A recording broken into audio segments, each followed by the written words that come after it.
హిందూ బంధువులందరికీ జై శ్రీరామ్.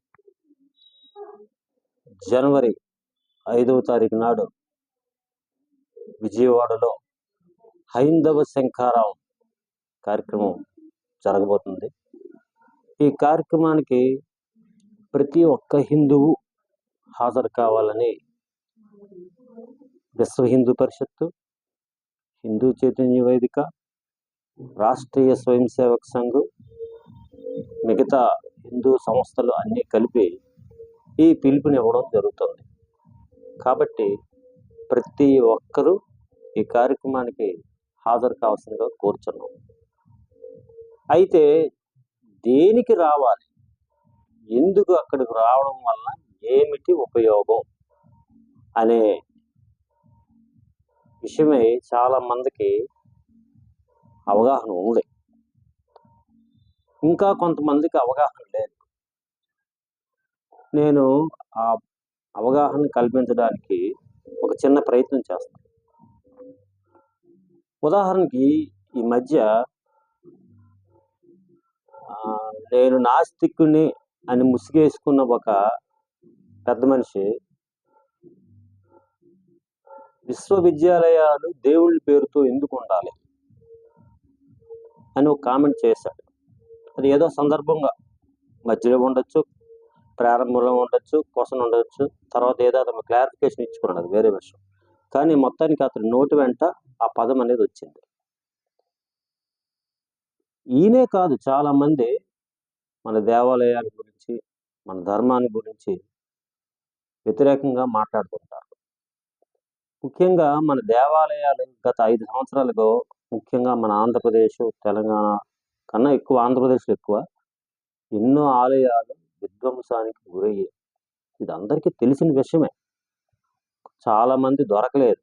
ఒకవేళ ఆవిడ దొరికినా ఆయన పిచ్చోడనో, ఆయన మతిస్థిమితం లేదేదనో, ఇంకోటో పెట్టి ఏ ఆలయం మీద కూడా, ఎవరు చేసిన పని మీద కూడా వాళ్ళ మీద కేసులు పెట్టడము, ఇంకోటి చేయలేదు. అలాగే ఇప్పుడున్న దేవాదాయ శాఖ పూర్తిగా నిర్వీర్యం అయిపోయింది. ఒక స్పందన లేకుండా పోయింది. అంటే చూసారా, శరీరంలోని అవయవాలు చచ్చిపడిపోయిన కొన్ని అవయవాలు ఉంటాయి. అంటే వాళ్ళు గిల్లినా, వాళ్ళని ఏదైనా అన్నా వాళ్ళకి ఏమి జరగదు. అలా తయారైంది మన దేవాదాయ శాఖ.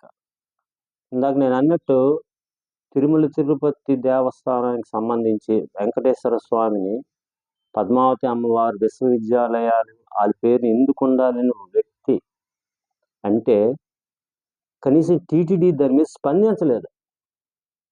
అలాగే స్పందించకపోవడానికి కారణం ఏంటంటే ఈ రోజు కూడా మన దేవాలయాలన్నీ కూడా ప్రభుత్వం చేతిలో ఉండడం వల్లనే. చర్చిలు చూడండి, అలాగే మసీదులు చూడండి, వాళ్ళ చేతిలో ఉంటాయి. ఎవరైనా విమర్శిస్తే వెంటనే వాళ్ళు స్పందిస్తారు. నేను వాళ్ళతో పోల్చుకోమని చెప్పట్లేదు, మనకు అవన్నీ అనవసరం. కానీ మన దేవాలయాలు మన హిందువుల చేతిలో మాత్రమే ఉండాలి. మన హిందూ దేవాలయాల నుంచి వచ్చిన, మనం దేవాలయాలకు వేసే హుండీ సొమ్ము కానీ, ఇంకే రకమైన విధంగా ఇచ్చిన ఆ దేవాలయానికి ఇచ్చిన డబ్బు కానీ హిందూ ధర్మానికే పాటుపడాలి, హిందూ ధర్మానికి ఉపయోగపడాలి అంటే ఇవి తప్పనిసరిగా హిందువుల చేతిలో ఉండాలి. ఇది తప్పదు. కాబట్టి ఈ విషయాన్ని ప్రభుత్వాల వరకు తీసుకెళ్ళాలి. ఇదే మంచి సమయం. హిందువుల్లో అందరికీ ఈ విషయం అర్థం కావాలని ఈ కార్యక్రమం జరుగుతుంది.